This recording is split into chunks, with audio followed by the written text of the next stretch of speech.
Hey guys, Gaston with Rough Country. Today we're taking a look at our adjustable crossbars. Now if you're wanting to fully gear out your powered bed cover or Rough Country bed cap, these are what you want. They're designed to seamlessly fit into the T-rail slots already available on the powered bed covers and our bed caps for a factory-like finish. Let's take a look at what's included. Each kit includes 2 Crossrails as well as their mounting brackets and all necessary hardware. Now this one I've got fully assembled so you can see exactly what it looks like. Assembly is simple, 4 nuts and bolts on each side attach the brackets to the Crossrails.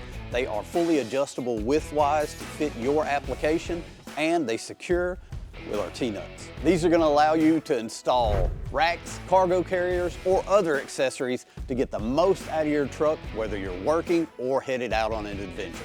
Keeping your gear safe and secure under either the bed cap or the bed cover, while your kayak, mountain bike, or other accessories are mounted up on the rails out of the way.